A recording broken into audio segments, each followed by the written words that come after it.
Yo, how's it going? I'm back in the video, and today I'm going to be talking about how the Oklahoma City Thunder are about to put the NBA on notice. Now, when I say about to, that's kind of not correct, because I mean they're going to be really good in about probably 1 to 2 to maybe 3 years. Now, I don't think that's exactly a hot take if you do keep up with the NBA, but I do think other reasons, except for the fact that they are pick whores and they have 5 million picks in the next 10 drafts, that's not the only reason I think they're going to be good. It is a reason, but not the only reason. So if that does sound interesting to you, stick around for the entire video to hear some of my points. And if you like being a point, hit the like button and subscribe button. It would mean the absolute world to me. And without further ado, without running on too much, just get right into this video. Alright, so the first thing I want to get into for this video is going to be that they have an extremely well-built foundation to this team, meaning that they have legitimately a big three to go into the future. Now, not a big three in the terms of 3 superstars who are going to be able to carry you to a championship, but a big three of something to build around and maybe build stars around going into the future,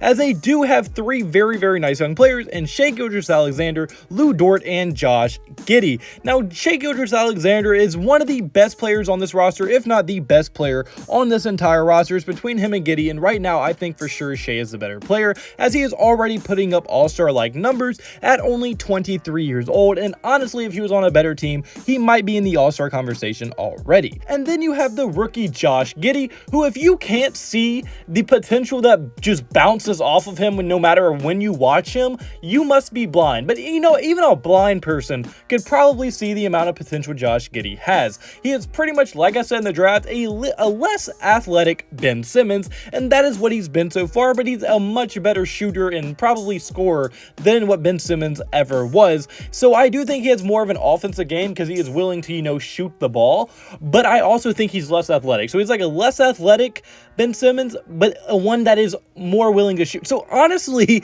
he's a white Ben Simmons, and he's just pretty much everything that you want as a player. He's a very good passer, a solid defender, a very smart player. He can score the ball when necessary. He's not going to turn it over a lot. He's going to rebound. He's just a all-around very nice player and someone you would love to have on your team. And then Lugentz Dort is pretty much like the glue of the entire 3 of them. Lugentz Dort is also only 23 years old, and it is very impressive to see how hard he works. He's one of those players that gives 100% every single second of the game that he is in, and he is going to give you his heart every time he plays, and he just plays with so much effort. It's very fun to watch him, and he's one of the better, more favorited young guys, and he's just one of those people that you need on your team. And fortunately for the Oklahoma City Thunder, they're pretty much a preschool. I mean, their oldest player in their big 3 is 23 years old, so they're going to be able to develop together. They're on each other's timelines, and I'm sure they're going to be able to build chemistry with each other and just be able to play off of each other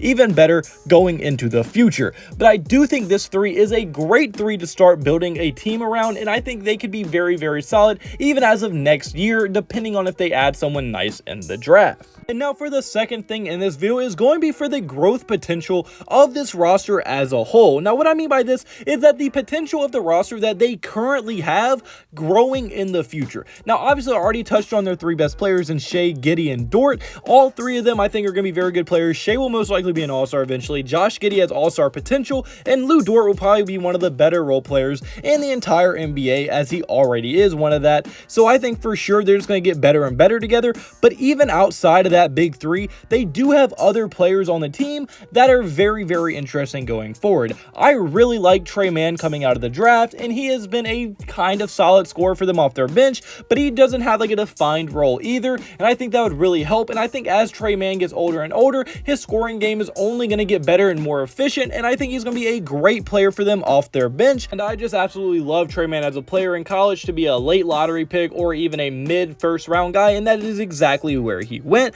And I think Tre Mann is definitely going to live up to that potential, because he does have all the tools necessary to be a great scorer in the NBA. And then they also have other, like, maybe a little bit less interesting, but still equally as interesting in a way, as they have Aaron Wiggins, who is the brother of Andrew Wiggins, and Aaron Wiggins honestly has been extremely solid for them, surprisingly. He is a second-year player, and this is really his first NBA experience, and for it being his first NBA experience, he has been playing very solidly. Now, he's not been anything special or great, but he has been a very solid role player, and if he can get him coming off your bench exclusively, that would help a ton, because right now he does start a few games for them. But I think if Aaron Wiggins can potentially only be a rotational player, same with Tre Mann, they they could fit in that role very, very nicely. It's not like you wanted that much from Aaron Wiggins, because Aaron Wiggins was the 55th overall pick when he was drafted, so for him being the 5th to last pick in the draft is very, very intriguing to how good he has been, because when you're picking someone with the 5th to last pick on the draft, you don't even know if he's going to make the team, and he has started a few games for them, so he has more than lived up to what they thought they were getting when they did draft him. So overall, he's just been a very, very nice addition to this team, and if you can get him to be only a rotational player, like I said earlier, he could really fit in that role and thrive very, very nicely. But now this is the part of the video where them becoming pick sluts is actually a very, very good thing for them, because not only is the growth potential on their current roster very, very nice, but even the growth potential in their future roster is extremely nice. And if you are an NBA fan and not a really, even if you were a casual fan, you would know that they are hoarding picks. Like, it is bad. Not bad, like bad in a good way for them, but like literally any player worth anything, you are getting traded for at least a second round pick, unless you're Shai, Josh Giddey, or Lugentz Dort. Like, they had Kemba for probably a total of 10 seconds before they were like, nah, you're getting out of here and we're getting a first round pick for you. So, I mean, they do have no problem trading good to solid players for late first round picks, mid to second late round picks, protected second round picks, anything that they can get their hands on, they will do it, as that shows. But it really should pay off for them, as in the future first rounds coming up, they have 3 first rounders guaranteed coming up in this year's draft. Make it 4 if certain things do go their way, and then likely they will have another 5 first rounders in 2023, another 3 in 2024, and then another 3 in 2025, and just to top it all off, you will have another 3 in 2026. That is a shitload of picks. No team should have that many picks, and if somehow the Thunder mess this up, which I think is impossible, they should at least get 1 star level player out of this, because it's not even like they have to use the picks. They can trade the picks for better picks, or they can trade it for better players during the draft. Like, they can go so many different directions due to how many picks they have. Like, there's almost a 0% chance they mess it up, and that's why I think they should be so scary going into the future, because one situation has them either having the youngest team in NBA history with tons of development potential and just tons of high ceiling potential, and then B, they trade a lot of the picks and get star level players in return, or C, they trade a lot of the picks to get better picks, and they draft future stars to pair along what they already have on the team. So really, there's almost no direction the Thunder can go to really screw this whole thing up. If they somehow screw this up, that would probably be more impressive than drafting the next LeBron James with the amount of picks they have, honestly.